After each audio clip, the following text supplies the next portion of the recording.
Hello and welcome to my YouTube channel. Today we are going to learn about the components of financial system.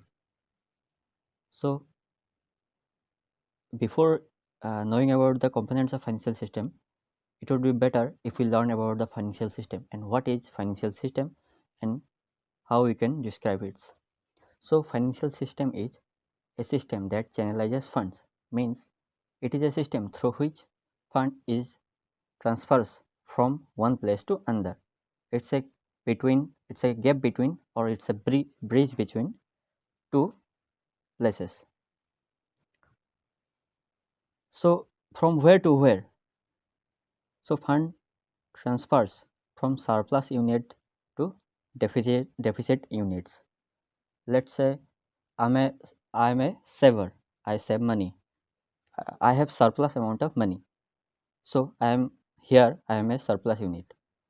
So we can buy share and lend that money to a corporate by buying shares. So corporate would be fund deficit units. Here I have given the example from a saver to companies through buying shares.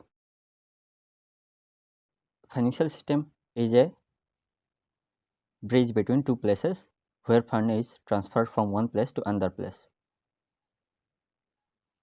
So once we get the idea of financial system and what is financial system, we can learn about the components of financial system.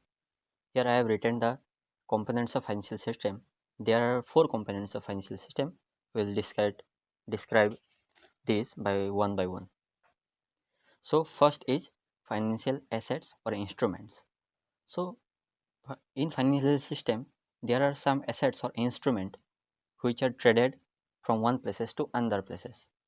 These can be real or physical tangible assets such as land, building, or intangible assets such as share certificates or bond certificates. So it is a liability for the issuer and asset for the holder. Suppose a company issues equity shares. So those shares will be liability for the company.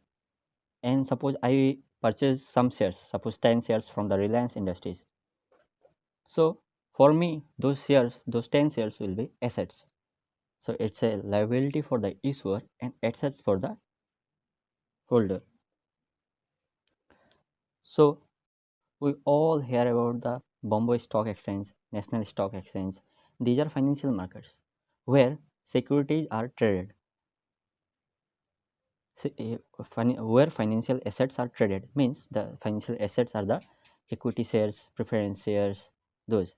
Transfer of capital, risk and liquidity. So in financial market, there is a transfer of capital, risk and liquidity. Suppose let's check the previous example. If I buy 10 shares of Reliance Industries, I will be providing capital to the Reliance Industries, and I will be taking the risk that if the share price will go down in the upcoming future, then I will lose the money. So there is a risk and there is a liquidity.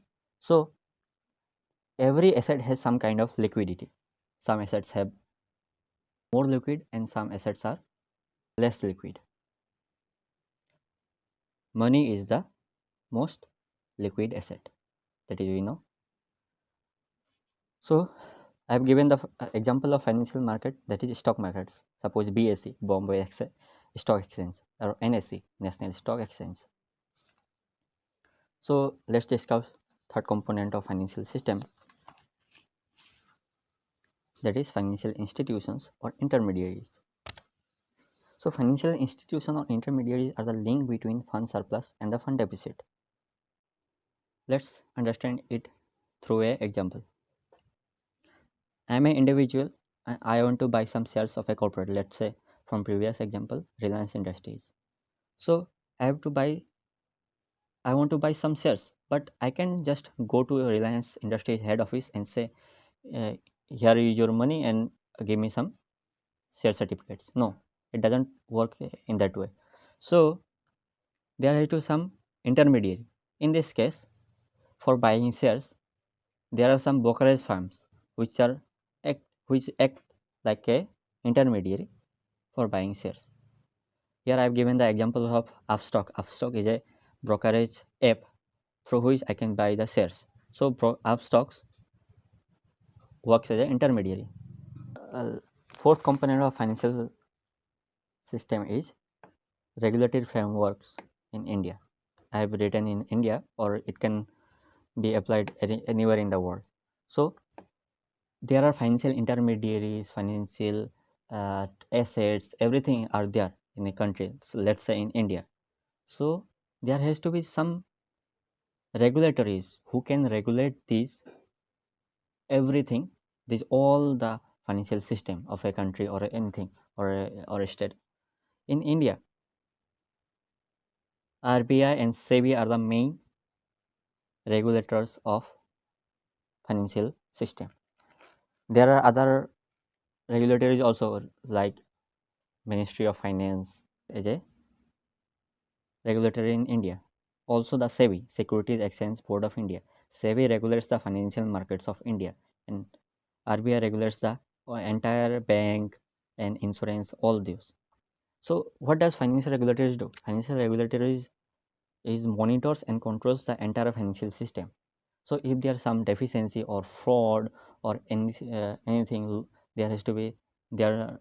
If there needed some new laws to cope up with the new technology and everything, all is done by these regulatories of India. So I've given the example of RBI and SEBI. These are the main regulators of India. There are others also like Finance Ministry of India and others. So I think we have discussed all about the financial components of financial system. So let's revise it once. So first there is a financial assets or instruments which are traded in the financial system. Next, to be traded in a financial to be traded in financial system, these assets require some markets where these are traded. So the market is financial market. Next, so uh, buying and selling of securities and any other assets, there has to be some institution or intermediaries who acts like a gap between individual and those who needs money. So here I have given the example of a brokerage application. And next, all these financial components, all these financial assets, financial markets, financial institution, there has to be some regulators who control or who regulates, control and monitors all these things. So regulatory framework. So this regulatory framework monitors and control the entire financial system. So RBI, Reserve Bank of India, SEBI, Securities Exchange Board of India are the some examples of regulatories. These regulatories monitors and controls the entire financial system. Thank you everyone for watching this video.